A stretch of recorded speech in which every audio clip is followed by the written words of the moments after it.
ये है Kawasaki ZX-10R की की एंड सामने है Kawasaki ZX-10R। ये वाला मॉडल 2021 का है जो रिसेंटली लॉन्च हुआ है BS6 engine and euro 5 norms के साथ 2 कलर में लॉन्च हुआ है, ग्रीन एंड ब्लैक। ब्लैक वाला मॉडल सेम ZX-10RR के विंटर एडिशन के जैसा ही दिया गया है। एक शोरूम प्राइस है 14,99,000 and almost 17 lakh on road price पड़ेगी। ज़्यादा डिटेल्स जानने के लिए आप Kawasaki डीलर से कांटेक्ट कर सकते हैं। Kawasaki ZX-10R cheapest litre class bike है अभी इंडिया में एंड मेरे हिसाब से मोस्ट वैल्यू फॉर मनी भी है। बहुत सारे अपडेट्स इसमें दिए गए हैं but only in terms of looks. Features बहुत ज़्यादा पावर और परफॉर्मेंस में कुछ चेंज नहीं किए गए हैं। 2020 और उसके पहले वाले मॉडल्स ज़्यादा गुड लुकिंग था। इसका लुक्स किसी को पसंद आएगा एंड किसी को नहीं आएगा क्योंकि सामने का जो डिज़ाइन है स्पेशली हेडलाइट का हिस्सा बिल्कुल चेंज कर दिया गया है एरोडायनामिक्स एंड विंड फ्लो को ध्यान में रखते हुए। एंड अब इसमें कंप्लीट LED हेडलाइट दी गई है जो प्रीवियस जनरेशन में नहीं थी, पुराने वाली जो ZX-10R थी उसके अंदर नहीं थी। बाकी लुक्स में सब कुछ ऑलमोस्ट सेम ही है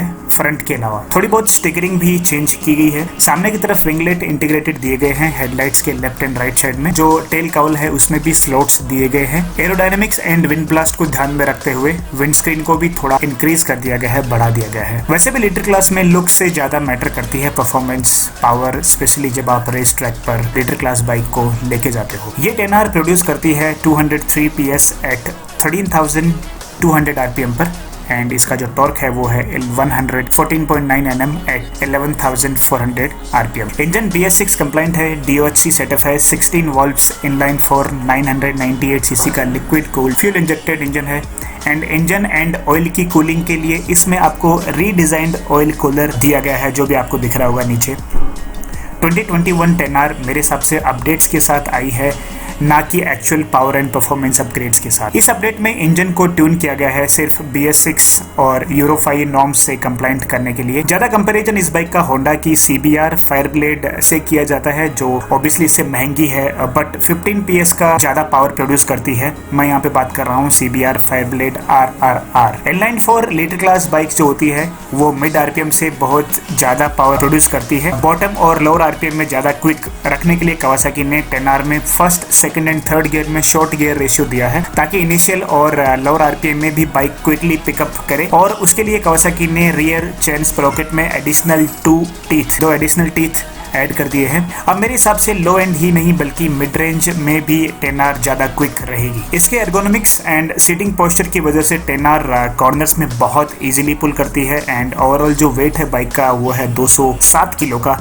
इस बाइक का सही से मजा आपको लेना है तो आप इसको रेस ट्रैक पे लेके जाइए, तभी आपको पता चलेगा इसका कमाल।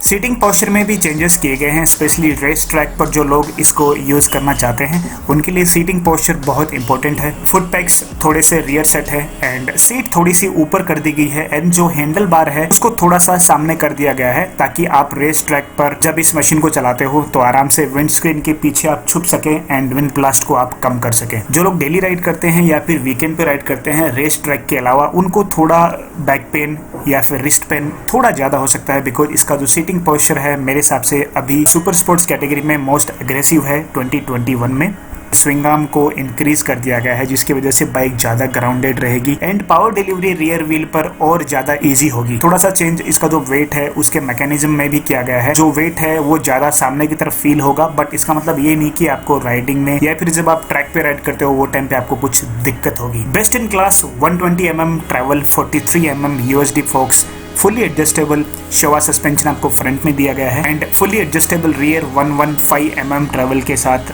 शोवा मोनोशॉक सस्पेंशन आपको दिया गया है पीछे की तरफ। पावरफुल बाइक्स को रोकने के लिए पावरफुल ब्रेक्स भी होना जरूरी है। 10R में ABS के साथ ही साथ dual semi floating 330 mm Brembo disc brake दिए गए हैं फ्रंट की तरफ एंड रियर में आपको ब्रेम्बो M50 220 mm का सिंगल डिस्क ब्रेक दिया गया है। ऑनगोइंग फीचर्स जैसे कि traction control, launch control, riding modes, new 10R में आपको क्रूज कंट्रोल भी मिलता है। अब आप लोग ये सोचोगे कि सुपर स्पोर्ट्स बाइक में कुछ सेंस बनता है क्या क्रूज कंट्रोल देने का? Yes, it make sense. जब आप हाईवे पे लेके जाते हो सब लोग तो उसको ट्रैक पे लेके नहीं जाते हैं, तो कुछ लोग हाईवे पे चलाते हैं, कुछ लोग कभी कभी लॉन्ग राइड भी करते हैं, तो वो टाइम पे थोड़ा सा बैक पेन आने लगता है, तो उस टाइम पर थोड़ा रिलीफ मिल सकता है अगर आप क्रूज कंट्रोल यूज़ करते हो। तो लेफ्ट साइड में आपको क्रूज कंट्रोल का बटन दिया गया है, सिंगल टच बटन आपको दिया गया है, तो थोड़ी बहुत अगर आपको रिलीफ चाहिए जब आप लॉन्ग राइड करते हो तो वो टाइम पे आप इसको यूज़ कर सकते हो। न्यू 10R में न्यू डिजिटल क्लस्टर दिया गया है, जिसमें आपको 2 डिस्प्ले मोड मिलते हैं। एक ऑर्डिनरी मोड है जो आप डेली राइड करते हो, दूसरा है ट्रैक राइडिंग मोड जिसमें आपको track time, lap time, best time etcetera की डिटेल्स मिलती है।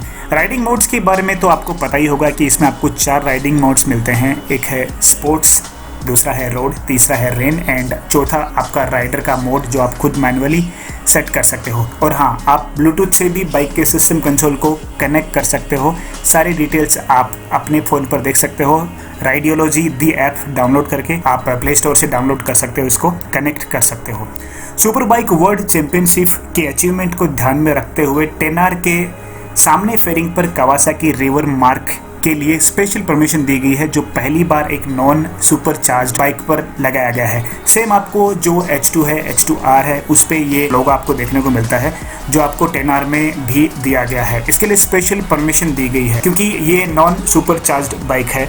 अब थोड़ी सी बात करते हैं इसके डायमेंशन के बारे में। इसका जो ग्राउंड क्लियरेंस है वो है 135 mm, इसका जो ओवरऑल वेट है वो है 207 किलो एंड इसकी जो फ्यूल की कैपेसिटी है वो 17 लीटर की 835 mm की सीट हाइट है। फ्यूल सिर्फ आपको 95 प्लस ऑक्टेन फिल करना है, कंपनी ऐसा बोलती है, ताकि इंजन की जो रिलायबिलिटी है वो अच्छी रहेगी। फ्रंट जो टायर है वो आपको दिया गया है 120/70 17 इंच का एलो व्हील है ऑब्वियसली। रियर में आपको दिया गया है 190/55 17 इंच का टायर दिया गया है, जिसकी रेटिंग W है। अब W रेटिंग का मतलब ये है कि आप आराम से 270 प्लस किलोमीटर की स्पीड ये टायर्स के साथ अचीव कर सकते हो। अगर आपकी हाइट 5.7 से कम है तो trust me you will have hard time, मतलब आपको ये चलाने में थोड़ी बहुत दिक्कत हो सकती है। लेकिन अगर आपकी हाइट 5.7 फीट या फिर उससे ज़्यादा है तो ये बाइक को आप आराम से चला पाओगे। प्राइस मैंने आपको बता दिया है। ज़्यादा अगर डिटेल चाहिए आपको प्राइस के बारे में तो आपका जो लोकल डीलर है कावासाकी का, आप उनसे कॉन्टैक्ट कर सकते हैं। अगर आपको ये वीडियो पसंद आए तो प्लीज़ लाइक ज़रूर करें। आपके कुछ कमेंट है, आपके कुछ क्वेश्चन है तो आप मुझे डायरेक्टली इंस्टाग्राम पे पिंग कर सकते हैं। मेरा इंस्टाग्राम ID है बाइकर प्रकाश चौधरी। आप नीचे भी कमेंट बॉक्स में मेंशन करके आप क्वेश्चन पूछ सकते हैं, मैं वहाँ पे आपको रिप्लाई कर दूंगा। एंड आप मुझे इंस्टाग्राम पे भी फॉलो कर सकते हैं। इंस्टाग्राम ID मैंने आपको बता दिया है, बाइकर प्रकाश चौधरी। तो मिलता है आपको कल एक फिर नए वीडियो में, तब तक के लिए जय हिंद, वंदे मातरम, ride safe and always wear your helmet. Bye bye, take care.